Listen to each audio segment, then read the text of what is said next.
Hi hello friends, ನಮಸ್ಕಾರ. Welcome back my YouTube channel. ಇವತ್ತು beans ಪಲ್ಯ ಮಾಡೋಣ ಅಂತ ರೆಡಿ ಮಾಡ್ಕೊಂಡಿದ್ದೀನಿ. ಬಿಸಿ ಬಿಸಿ ಚಪಾತಿ ರೊಟ್ಟಿ ಜೊತೆ ಬೀನ್ಸ್ ಪಲ್ಯ ತುಂಬ ಚೆನ್ನಾಗಿರುತ್ತೆ. ನೀವು ಒಮ್ಮೆ ಮನೆಯಲ್ಲಿ ಟ್ರೈ ಮಾಡಿ. ನಾನು 1/4 kgಯಷ್ಟು ಬೀನ್ಸ್ನ ಕಟ್ ಮಾಡ್ಕೊಂಡಿದ್ದೀನಿ, ಚಿಕ್ಕದಾಗಿ ವಾಶ್ ಮಾಡಿಟ್ಟಿದ್ದೀನಿ. ಒಂದು ಪಾತ್ರೆಗೆ 1 ಚಮಚಷ್ಟು ನೀರು ಹಾಕಿ ಸ್ವಲ್ಪ ಉಪ್ಪು ಹಾಕಿ ನೀರು ಕಾಸೋದಕ್ಕೆ ಇಟ್ಟಿದ್ದೀನಿ. ನೀರು ಕಾದ ತಕ್ಷಣ ಕಟ್ ಮಾಡ್ಕೊಂಡಿರುವಂತಹ ಬೀನ್ಸ್ನ ಅದು ನೀರಲ್ಲಿ ಹಾಕಿ 5ರಿಂದ 10 ನಿಮಿಷ ಬೇಯಿಸೋಕ್ಕಿಡಿ.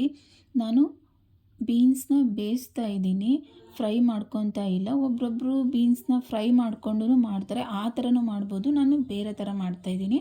ಒಬ್ಬೊಬ್ಬರು ಒಂದೊಂದು ಥರ ಮಾಡ್ತಾರೆ. ಇದಕ್ಕೆ ಸ್ವಲ್ಪ ಕ್ಯಾರೆಟ್ ಹಾಕ್ಕೋಬೋದು, ಆಲೂಗಡ್ಡೆ ಹೆಚ್ಚಿಬಿಟ್ಟು ಹಾಕ್ಕೊಳ್ಬೋದು, ಕಡಲೆಬೇಳೆ ಹಾಕ್ಬೋದು. ಇದನ್ನೆಲ್ಲ ಹಾಕಿ ಬೀನ್ಸ್ ಪಲ್ಯನ ರೆಡಿ ಮಾಡ್ಕೋಬೋದು. ನಾನು ಇದು ಬೇರೆ ಥರ ಒಂಥರ ಸ್ವಲ್ಪ ಚೇಂಜ್ ಇರಲಿ ಅಂತ ಮಾಡ್ತಾಯಿದ್ದೀನಿ.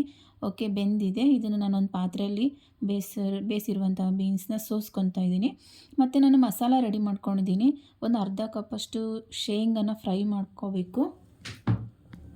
ಫ್ರೈ ಮಾಡಿಕೊಂಡು ಇದಕ್ಕೆ ಏನೇನು ಹಾಕಬೇಕು ಅಂತಂದರೆ, ಒಂದು ಬೆಳ್ಳುಳ್ಳಿ ಅಂದರೆ ಒಂದು ದೊಡ್ಡದಿರುತ್ತಲ್ಲ ಆ ಥರದ್ದು, ಒಂದು ಅರ್ಧ ಕಪ್ಪಷ್ಟು ಕಾಯಿ, ಕೊಬ್ಬರಿ ಇದ್ದರೆ ಕೊಬ್ಬರಿ ಹಾಕ್ಕೊಳ್ಳಿ, ಸ್ವಲ್ಪ ಫ್ರೈ ಮಾಡ್ಕೊಂಡಿರುವಂಥ ಶೇಂಗಾ, ಸ್ವಲ್ಪ ಹುಣಸೆಹಣ್ಣು, ಒಂದು ಈರುಳ್ಳಿ, ಒಂದು ಟೊಮೊಟೊ, ಆಮೇಲೆ ಎಲ್ಲ ಮಸಾಲಾನ ಅರ್ಧ ಟೀ ಸ್ಪೂನ್ ಹಾಕ್ಕೊಳ್ಳಿ. ಅಂದರೆ ಉಪ್ಪು, ಖಾರದ ಪುಡಿ, ಅರಿಶಿಣ ಪುಡಿ, ಬೆಲ್ಲ, ಸಾಂಬಾರು ಪುಡಿ, MTR ಪುಡಿ, ಇದನ್ನೆಲ್ಲ ಅರ್ಧ ಟೀ ಸ್ಪೂನ್ ಹಾಕ್ಕೊಂಡು ಎಲ್ಲನೂ ನುಣ್ಣಗೆ ರುಬ್ಕೊಳ್ಳಿ. ಈ ಮಸಾಲ ಮಾಡ್ಕೊಂಡರೆ ಹಂಗೆ ಡೈರೆಕ್ಟಾಗೂ ಒಗ್ಗರಣೆ ಹಾಕ್ಬೇಕಾದ್ರೆ ಹಾಕ್ಬೋದು. ಬಟ್ ಈ ಥರ ಮಾಡಿದರೆ ಸ್ವಲ್ಪ ಜಾಸ್ತಿ ಆಗುತ್ತೆ ಅಂತ ನಾನು ಮಸಾಲ ರೆಡಿ ಮಾಡ್ಕೊಂಡಿದ್ದೀನಿ ಅಷ್ಟೇ. ಇದನ್ನು ನುಣ್ಣಗೆ ರುಬ್ಕೊಂಡು ಮತ್ತು ಒಗ್ಗರಣೆಗೆ ಒಂದು 4ರಿಂದ 5 ಈರುಳ್ಳಿನ ಹೆಚ್ಚಿಬಿಟ್ಟು, ಈರುಳ್ಳಿ ಸ್ವಲ್ಪ ಜಾಸ್ತಿ ಹಾಕಿದ್ರೆ ಚೆನ್ನಾಗಿರುತ್ತೆ. ಮತ್ತು ಟೊಮೊಟೊ ಒಂದು 4 ಟೊಮೊಟೊ ಸ್ವಲ್ಪ ಒಗ್ಗರಣೆಗೆ ಜಾಸ್ತಿ ಹಾಕಿದರೆ ಟೇಸ್ಟ್ ಇರುತ್ತೆ ಅಂತ ನಾನು ಜಾಸ್ತಿ ಹೆಚ್ಕೊಂಡಿದ್ದೀನಿ. ನೋಡಿ, ಈ ಥರ ನುಣ್ಣಗೆ ರುಬ್ಕೋಬೇಕು. ರುಬ್ಕೊಂಡು ಒಂದು ಬಾಣಲಿ ಇಡಿ, ಇಲ್ಲಾಂದರೆ ಪಾತ್ರೆ ಇಡಿ. ನಾನು 4ರಿಂದ 5 ಟೀ ಸ್ಪೂನ್ ದೊಡ್ಡ ಸ್ಪೂನಲ್ಲಿ ಎಣ್ಣೆ ಹಾಕ್ಕೊತಾ ಇದ್ದೀನಿ. ಸಾಸಿವೆ, ಜೀರಿಗೆ, 2 ಒಣಮೆಣಸಿನ್ಕಾಯಿ, ಸ್ವಲ್ಪ ಕರಿಬೇವು, ಆಮೇಲೆ ಕಟ್ ಮಾಡ್ಕೊಂಡಿರುವಂತಹ ಈರುಳ್ಳಿನ ಹಾಕಿ ಸ್ವಲ್ಪ ಉಪ್ಪು ಹಾಕಿ ಅದು ಎಣ್ಣೆಯಲ್ಲೇ ಸ್ವಲ್ಪ ಬೇಯಲಿ, ನೀರು ಹಾಕೋಕ್ಕೆ ಹೋಗ್ಬಿಡಿ. ಸ್ವಲ್ಪ ಉಪ್ಪು ಹಾಕ್ಬಿಟ್ರೆ ಬೇಗ ಬೇಯುತ್ತೆ. ಸ್ವಲ್ಪ ಕಲರ್ ಚೇಂಜ್ ಆದ ತಕ್ಷಣ ಈರುಳ್ಳಿದು ಟೊಮೊಟೊ ಹಾಕ್ಕೊಳ್ಳಿ. ಟೊಮೊಟೊ, ಈರುಳ್ಳಿ ನೀಟಾಗಿ ಬೇಯಬೇಕು. ಅದು ಬೆಂದಮೇಲೆ ರುಬ್ಕೊಂಡಿರುವಂತಹ ಮಸಾಲಾನ ಅದಕ್ಕೆ ಸೇರಿಸಿ ಅದು ಹಸಿ ವಾಸನೆ ಹೋಗಬೇಕು. ಅದಕ್ಕೆ 5ರಿಂದ 10 ನಿಮಿಷ ಚೆನ್ನಾಗಿ ಕುದಿಸ್ಬೇಕು. ಅದು ಒಗ್ಗರಣೆಯಲ್ಲಿ ರುಬ್ಕೊಂಡಿರುವಂಥ ಮಸಾಲ, ಒಂದು ಚಿಕ್ಕ ಲೋಟದಲ್ಲಿ ನೀರು ಹಾಕ್ಕೊಂಡು ಎಲ್ಲ ನೀಟಾಗೆ ಕಲಿಸ್ಬಿಟ್ಟು ಹಾಕಿ ಒಂದು 5 ನಿಮಿಷ ಕುದಿಯೋಕೆ ಬಿಡಿ ಅದನ್ನು. ಅಂದರೆ ಹಸಿ ವಾಸನೆ ಎಲ್ಲ ಹೋಗುತ್ತೆ. ಇದಕ್ಕೆ ಲಾಸ್ಟಿಗೆ ನಾನು ಒಂದನ್ನು ಆ್ಯಡ್ ಮಾಡ್ತಾಯಿದ್ದೀನಿ, ಕುರ್ಸಾನ್ ಪುಡಿ ಅಂತ ಹೇಳ್ತಾರೆ ಗೊತ್ತಾ. ಅದನ್ನು ಬೀನ್ಸ್ ಹಾಕಿದ ಮೇಲೆ ಲಾಸ್ಟಿಗೆ ಅದನ್ನೊಂದು ಸ್ವಲ್ಪ ಹಾಕಿ ಕಲಸಿ, ಚೆನ್ನಾಗಿರುತ್ತೆ.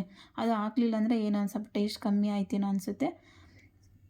ಕುರ್ಸಾನ್ ಪುಡಿನೂ ಹಾಕಬೇಕು. ಅದು ಒಗ್ಗರಣೆಗೆ ಹಾಕಬೇಕು. ಮತ್ತು ನಾನು ಮಸಾಲದಲ್ಲಿ ಹಾಕ್ಕೊಂಡಿಲ್ಲ, ಅದಕ್ಕೋಸ್ಕರ ಒಗ್ಗರಣೆ ಹಾಕ್ತಿರಲ್ಲ ಅವಾಗ ಹಾಕ್ಕೊಳ್ಳಿ. ಮತ್ತು ಬೇಯಿಸ್ಕೊಂಡಿರುವಂತಹ ಬೀನ್ಸ್ನ ಅದಕ್ಕೆ ಎಲ್ಲ ಸೇರಿಸಿ ನೀಟಾಗೆ ಮಿಕ್ಸ್ ಮಾಡಿ, ಸಣ್ಣ ಉರಿಲಿ ಮಿಕ್ಸ್ ಮಾಡ್ಕೊಳ್ಳಿ. ಒಂದು 5ರಿಂದ 10 ನಿಮಿಷ ಇಲ್ಲ 15 ನಿಮಿಷ ಅಂತೂ ಇದನ್ನು ಚೆನ್ನಾಗಿ ಕುದಿಸ್ಬೇಕು. ಅಂದರೆ ಹಸಿ ವಾಸನೆ ಎಲ್ಲ ಹೋಗಿ ಚೆನ್ನಾಗಿ ಒಂಥರ ಘಮ ಘಮ ಅಂತ ವಾಸನೆ ಬರುತ್ತೆ, ಚೆನ್ನಾಗಿರುತ್ತೆ. ಮತ್ತು ಕೊತ್ತಂಬರಿ ಸೊಪ್ಪು ಒಂದು ಹಾಕ್ಕೊಳ್ಳಿ. ನನ್ನ ಹತ್ರ ಮನೇಲಿ ಕೊತ್ತಂಬರಿ ಸೊಪ್ಪು ಇರಲಿಲ್ಲ, ಖಾಲಿಯಾಗಿತ್ತು, ಸೊ ನಾನು ಹಾಕಿಲ್ಲ. ಕೊತ್ತಂಬರಿ ಸೊಪ್ಪು ಹಾಕ್ಕೊಳ್ಳಿ. ಆಮೇಲೆ ಇನ್ನೊಂದೇನು ಅಂದರೆ, ಒಗ್ಗರಣೆ ಹಾಕಬೇಕಾದ್ರೆ ಸ್ವಲ್ಪ ಕಡಲೆಬೇಳೆ ಹಾಕಿದರೆ ಚೆನ್ನಾಗಿರುತ್ತೆ. ನಾನು ಹಾಕಲಿಲ್ಲ. ನೀವು ಬೇಕಂದರೆ ಒಗ್ಗರಣೆಗೆ ಕಡಲೆಬೇಳೆನ ಆ್ಯಡ್ ಮಾಡ್ಕೋಬೋದು, ಸಖತ್ತಾಗಿರುತ್ತೆ. ಒಮ್ಮೆ ನೀವು ಮನೇಲಿ ಟ್ರೈ ಮಾಡಿ, ಹೇಗಿದೆ ಅಂತ ನನಗೆ ಕಮೆಂಟ್ ಮಾಡಿ. ನೀವಿನ್ನೂ ನನ್ನ ಚಾನಲ್ನ ಸಬ್ಸ್ಕ್ರೈಬ್ ಮಾಡಿಲ್ಲ ಅಂದರೆ ಪ್ಲೀಸ್ ನನಗೂ ಸಬ್ಸ್ಕ್ರೈಬ್ ಮಾಡಿ, ಲೈಕ್ಸ್ ಮಾಡಿ, ಸಪೋರ್ಟ್ ಮಾಡಿ. ಇದೆ ನೋಡಿ ಕುರ್ಸಾನಿ ಪುಡಿ ಅಂತ, ಇದನ್ನು ನಾನು ಒಂದು ಅರ್ಧ ಕಪ್ಪಷ್ಟು ಹಾಕ್ಕೊಂಡು ಮಿಕ್ಸ್ ಮಾಡ್ಕೊತಾ ಇದ್ದೀನಿ. ನಾನು ಆವಾಗಲೇ ಹೇಳಿದೆ, ಇದನ್ನು ಮಸಾಲ ರುಬ್ಕೊತಿರಲ್ಲ ಅದರಲ್ಲಿ ಮಿಕ್ಸ್ ಮಾಡಬೇಡಿ. ಲಾಸ್ಟಿಗೆ ಕುರ್ಸಾನಿ ಪುಡಿ ಹಾಕಬೇಕು.